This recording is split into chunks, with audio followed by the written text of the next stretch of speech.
ഈശോ മിശിഹായ്ക്ക് സ്തുതിയായിരിക്കട്ടെ. പീഡാനുഭവ ധ്യാനത്തിൻ്റെ പ്രത്യേകത ധ്യാനിക്കുന്നവരെ വല്ലാതെ അത് വളർത്തുകയും ധ്യാനം കൂടുതൽ ആഴമുള്ളതാക്കുകയും ചെയ്യും. ക്രിസ്തുവിൻ്റെ പീഡാസഹനങ്ങളോട് ബന്ധപ്പെടുത്തിയ ധ്യാന വഴികളിലൂടെ ഒരു വിശ്വാസി കടന്നു പോകുമ്പം അറിയാതെ അറിഞ്ഞും ജീവിതം ഇങ്ങനെ പുതിയ വഴികളിലൂടെ പുതിയ സാധ്യതയിലൂടെ സ്വർഗം കൂട്ടിക്കൊണ്ടു പോകുന്നത് കാണാൻ കഴിയും.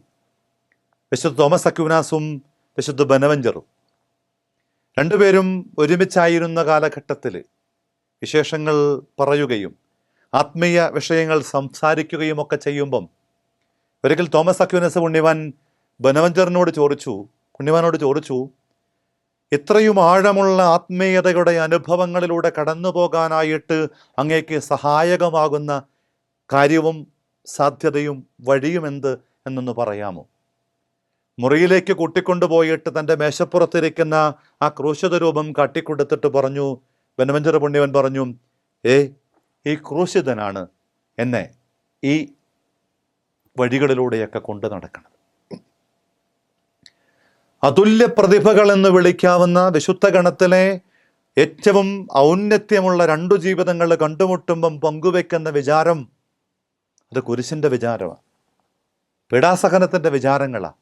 അതുകൊണ്ട് ഏതൊരു വിശ്വാസിയുടെ ജീവിതത്തിലും ഈ നോമ്പുകാലത്തെങ്കിലും ഇത്തരം കുരിശു വിചാരങ്ങളെ, ഇത്തരം ക്രിസ്തുവിൻ്റെ പീഡാസഹനങ്ങളോട് ചേർത്തു വയ്ക്കുന്ന ആത്മീയതയെ ഓർത്തെടുക്കാൻ, ധ്യാനമാക്കാൻ, അതിനെ ആഴത്തിൽ ധ്യാനിച്ച് ജീവിതത്തിൽ കുറച്ചും കൂടെ ക്രിസ്തുവിനോട് താതാത്മ്യപ്പെടാനായിട്ട് നമുക്ക് സാധിക്കട്ടെ.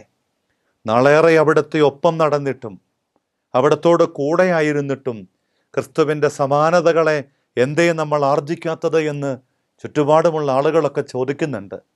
വർഷങ്ങൾ ഒരുപാട് സന്യാസത്തിലും പൗരോഹിത്യത്തിലും സമർപ്പിത ജീവിതത്തിലും ക്രിസ്ത്യാനിയായിട്ടും ജീവിച്ചിട്ടും ക്രിസ്തു ജീവിതത്തിൻ്റെ അടരുകളൊന്നും അധികമായിട്ട് നമ്മളിൽ കാണാതെ വരുമ്പം സങ്കടത്തോടു കൂടെ ഗാന്ധിജി പണ്ട് പറഞ്ഞില്ലേ, ഞാൻ ക്രിസ്തുവിനെ സ്നേഹിക്കുന്നു, ക്രിസ്ത്യാനിയെ വെറുക്കുന്നു.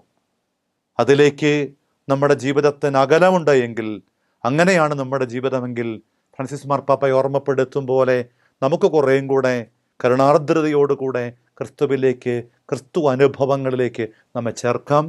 അതിനായി സഹന ധ്യാനം, കുരിശ് ധ്യാനം നമ്മെ ശക്തിപ്പെടുത്തട്ടെ. നമ്മുടെ കർത്താവ് ഈശോ മിശിഹായുടെ കൃപയും പിതാവായ ദൈവത്തിൻ്റെ സ്നേഹവും പരിശുദ്ധാത്മാവിൻ്റെ സഹവാസവും കുരിശിൻ്റെ ധ്യാനം പുതിയ ദിശാബോധങ്ങളിലേക്ക് ചേർക്കാൻ നമ്മെ സഹായിക്കട്ടെ, ഇപ്പോഴും എപ്പോഴും എന്നേക്കും. ആമേൻ. ഈശോ മിശിഹായ്ക്ക് സ്തുതിയായിരിക്കട്ടെ.